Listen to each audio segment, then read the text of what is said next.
High বন্ধুরা, কেমন আছো সবাই? আশা করছি সবাই ভালো আছো। আমরাও ভালো আছি। স্টে উইথ মনির আরেকটা নতুন ভিডিওতে সবাইকে জানাই সাদর আমন্ত্রণ। আশা করি সবাই সবার বেবিদের নিয়ে খুব ভালো আছো। আর বেবিদের যত্ন কে কীভাবে নিচ্ছ তাই দেখার জন্যই সবাই সবসময় ইউটিউবে ভিডিও খেটে চলেছি। আর আমার চ্যানেলে আজকে যারা এসছো তাদেরকে আমার পক্ষ থেকে সবাইকে জানাই সাদর আমন্ত্রণ। তো আজকে যে টপিকটা নিয়ে ভিডিও করতে চলেছি সেটা হচ্ছে আমরা যারা আর কি আমার মতো যারা মম আর কি, আমি তো দ্বিতীয় বাচ্চার মা, সেহেতু আমার অভিজ্ঞতাটা একটু হলেও বেশি, মানে খুব বেশি সেটা আমি অবশ্যই স্বীকার করছি না, তবে একটু হলেও বেশি, যেহেতু আগে একটা 7 বছরের ছেলে আছে আর এখন আমার বাচ্চার বয়স 2 মাস। তো যারা হচ্ছে নতুন মা হয়েছে তারা অনেকেই বুঝতে পারছে না যে বাচ্চা যখন ব্রেস্ট ফিডিং করে তখন ব্রেস্ট ফিডিংয়ে আর কি তাদের পেটটা ভরছে কিনা, তো কিভাবে সেটা বুঝতে পারবো। তো চলো এই টপিক নিয়ে আজকে ভিডিওটা কিছু ডিসকাস করি। তো শুরু করা, আমরা প্রেগনেন্ট থাকি তখন আমাদের সমস্ত ফোকাস থাকে আমাদের নিজেদের শরীরের ওপর, শরীর ভালো আছে কিনা, বেবি ভালো আছে কিনা। আর বেবি ভালো থাকার জন্য কত চেষ্টা আমরা করি, হয়তো নিজের যেটা খেতে ভালো লাগছে না তবুও খেতে হচ্ছে, বা কোনো সময় হচ্ছে যেটা মানে আমরা খুব খেতে পছন্দ হচ্ছে যেখান থেকেই হোক জোগাড় করে সেটা খাচ্ছি, যাতে আমাদের বেবিটা ভালো থাকে, আমাদের চেহারা ভালো থাকে, আমাদের শরীরটা ভালো থাকে। কিন্তু তারপরে যখন বেবি পৃথিবীতে এসে যায় তখন কি হয়, বেবির জন্য যত রকম কেয়ারফুল হয়ে যায় আমরা। কারণ কি, বেবি হচ্ছে আমাদের সারা পৃথিবীতে একটা মানসিক শান্তি, মায়েদের কাছে আমাদের মাতৃত্বটাকে এনে দেয় কিন্তু বেবিরা। তো বেবিরা যখন পৃথিবীতে আসে তখন তাদের ভালো রাখার দায়িত্ব মা বাবা দুজনেরই। তার মধ্যে সবচেয়ে প্রধান দায়িত্ব কিন্তু মায়ের। মায়ের সঙ্গে কারো তুলনাই হয় না, কারণ আমরা জানি যে মা পৃথিবীতে একমাত্র তার শরীরটাকে কেটে ছিঁড়ে বা যত শত কষ্ট যন্ত্রণা সহ্য করে মা পৃথিবীতে বাচ্চাকে নিয়ে আসে। তো সেখানে ব্রেস্ট ফিডিং আপনিই কিন্তু একটা বাচ্চার অধিকার হয়ে যায়। আর পৃথিবীতে যত মায়েরা আছে ঈশ্বর কিন্তু সবার জন্যই সমান পরিমাণে ব্রেস্ট মিল্ক দিয়েই কিন্তু পৃথিবীতে পাঠিয়েছেন। কিন্তু এখানে সমস্যাটা তখন তৈরি হয় যখন আমাদের মনে হয় যে আমার হয়তো ব্রেস্ট মিল্ক কম হচ্ছে, আমার বাচ্চার পেট ভরছে না। সেই ক্ষেত্রে ব্রেস্ট মিল্ক যদি কম তৈরি হয়, তারও কিছু ঘরোয়া টোটকা আছে। যদি কেউ জানতে চাও অবশ্যই কমেন্ট করো, আমি সেগুলো অবশ্যই পরে একটা ভিডিওতে শেয়ার করব। ব্রেস্ট মিল্ক কম হলে পরে কি করণীয় ঘরোয়া টোটকা। আর এখন যে টপিক নিয়ে ভিডিওটা করছি সেটা হচ্ছে যারা ব্রেস্ট ফিডিং করাচ্ছে তারা অবশ্যই কি করে বুঝতে পারবো যে আমার বাচ্চার মানে পেট ভরছে কি না। তো সেই কথায় কিছু কথা আমি আমার অভিজ্ঞতা থেকে তোমাদেরকে আর কি শেয়ার করব। আশা করি। তার আগে বলে রাখি, পুচকুসোনাকে মানে আমার ওমসোনাকে যারা আদর ভালোবাসা দিয়েছো তাদেরকে জানাই অসংখ্য ধন্যবাদ। আর প্রথমবার আর কি মা হওয়ার যেমন মাতৃত্ব যতটা সুন্দর, দ্বিতীয়বার মা হওয়ার সঙ্গে সঙ্গে কিন্তু আমরা আরও অনেক বেশি অভিজ্ঞ হয়ে যাই। প্রথমবারে হয়তো অনেক অনভিজ্ঞ থাকি, যা উল্টোপাল্টা অনেক কিছু বাচ্চার উপরে আর কি পরখ করি, তারপরে ইয়ে করি, কিন্তু দ্বিতীয়বার কিন্তু অনেক কিছু আমাদের জানা থাকে, সেই জন্য কিন্তু মানে অনেকটাই আর কি অভিজ্ঞ মা বলা যায় প্রথমবারের তুলনায়। তো ওমসোনা এখন ওই যে ঘুমাচ্ছে, ওকে ঘুম পাড়িয়ে রেখেছি আর তোমাদের সঙ্গে একটা ভিডিও শেয়ার করছি। প্রথম কথা হচ্ছে বাচ্চা আর কি ব্রেস্ট ফিডিং যে করে, প্রথমে দেখতে হবে তার ওয়েটটা, মানে জন্মের যে ওয়েট ছিল সেই ওয়েট থেকে বাড়ছে কিনা। যদি ওর ওয়েট ঠিকঠাক মতো বাড়তে থাকে তাহলে বুঝতে হবে যে হ্যাঁ ব্রেস্ট ফিডিংয়ে ওর পেট ভরছে। দ্বিতীয় কথা হচ্ছে, যদি বাচ্চা একদম ব্রেস্ট ফিড করার সময় মানে মুখে হাসিটা থাকে, বাচ্চাদের ব্রেস্ট ফিড করার সময় মুখে হাসি বলতে কি একটা চোখের মধ্যে একটা প্রশান্তি থাকে, সেটা যদি থাকে, ও যদি অস্থির না হয় তাহলে দেখে বুঝতে হবে যে হ্যাঁ বাচ্চা ব্রেস্ট ফিডিংয়ে পেট ভরছে। তারপরে হচ্ছে বাচ্চার আর কি যখন ব্রেস্ট ফিড করে তখন ওদের হাত বা পায়ের আঙুলগুলো এক একটা বাচ্চার এক এক রকম হয়।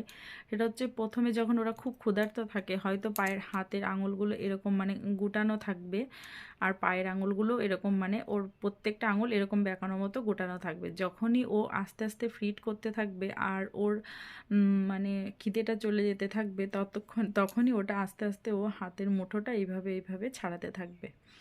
আবার কিছু বাচ্চার এরকম হয় কি, মানে কোনো কোনো সময় এরকম হয় যে প্রথমে যখন ওর প্রচণ্ড খিদে পেয়ে যায় হাতটা এইভাবে ছাড়িয়ে নিয়ে ও খেতে শুরু করে, তারপরে যখন আস্তে আস্তে ওর পেটটা ভরতে থাকে তখন হাতটা আস্তে আস্তে নর্মালি নিয়ে এইভাবে গুটিয়ে নেয়।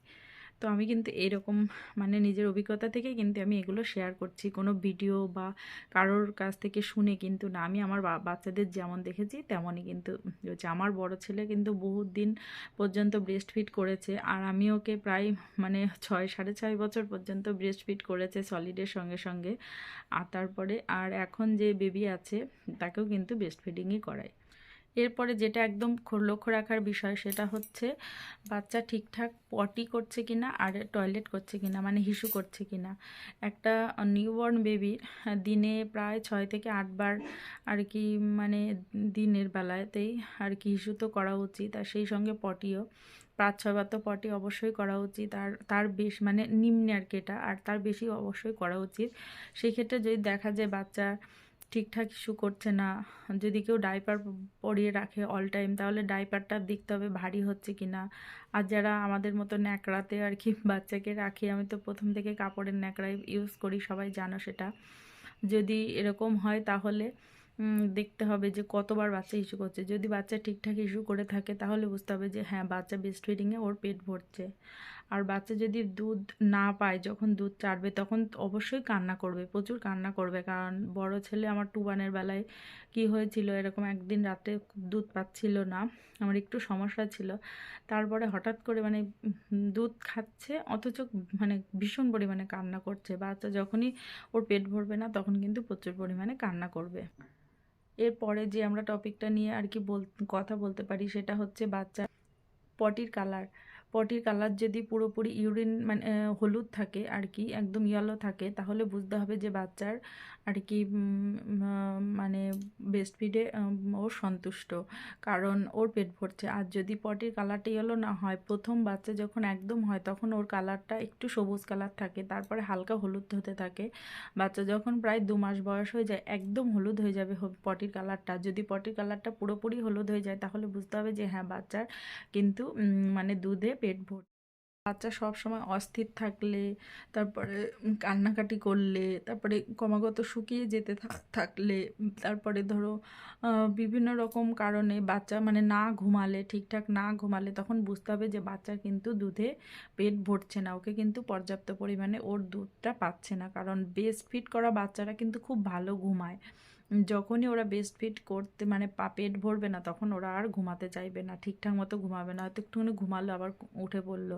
প্রথম মাসে যখন বাচ্চার 1 মাস বয়স থাকে তখন তো ওরা বহুবার ব্রেস্ট ফিড করে, তখন 1 ঘন্টা পর পরই ওদেরকে ব্রেস্ট ফিডিং করা হয় বা আধা ঘন্টা পর পর। আর সেই ক্ষেত্রে তখন থেকে যখন 2 মাস হলো তখন 2 ঘন্টা পর পর ওরা ব্রেস্ট ফিড করলেও করতে পারে। সেই ক্ষেত্রে একটু মানে খেয়াল রাখতে হবে যে অত তাড়াতাড়ি দুধ খেয়ে ওদের পেট ভরছে কিনা। যদি তারও আগে ওরা প্রচুর কান্নাকাটি করে আর না ঘুমায়, খুব অস্থির অস্থির লাগে, সব সময় খিটখিটে মেজাজের মানে থাকে, তাহলে বুঝতে হবে যে দুধে কিন্তু ওর পেট ভরছে না। বাচ্চাদের আমাদের কাছে জানান দেওয়ার একটাই মাত্র ওদের প্রধান উপায়, সেটা হলো কান্না করা। বাচ্চারা কান্নার মাধ্যমেই সমস্ত কিছু আমাদেরকে জানান দেয়, কখন ওদের খিদে পেয়েছে, কখন ওদের ঘুম পেয়েছে, সেগুলো অবশ্যই আমাদেরকে বুঝে নিতে হয়। কারণ মায়েরা কিন্তু বাচ্চার সঙ্গে সেই বন্ডিংটা তৈরি হয়েই যায় যখন মায়েরা অবশ্যই বুঝতে পারে।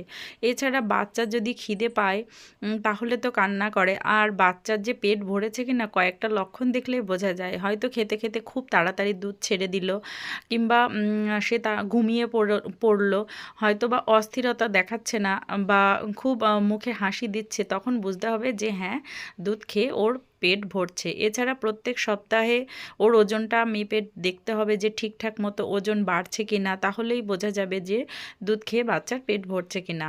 তো আমার অভিজ্ঞতা থেকে আমি বিভিন্ন কথা সবার সঙ্গে শেয়ার করলাম। জানি ভিডিওটা একটু হলেও ভালো লেগেছে। ভালো লাগলে প্লিজ একটা লাইক করে দিও। আর যদি পরবর্তী ভিডিও দেখার ইচ্ছা থাকে তাহলে প্লিজ আমার চ্যানেলটিকে সাবস্ক্রাইব করে আমাদের পাশে থেকো। আর যদি আমার বাচ্চার সম্পর্কে কোনো কিছু জানার থাকে অবশ্যই কমেন্ট করে জানাও। আর যদি বুকে দুধ বাড়ানোর ঘরোয়া টোটকা জানতে চাও তাহলে অবশ্যই কমেন্ট করে জানাও, তাহলে আমি অবশ্যই আমার পরবর্তী ভিডিওতে সেটাই নিয়ে আসার চেষ্টা করব। আজকের ভিডিওটা এই পর্যন্ত।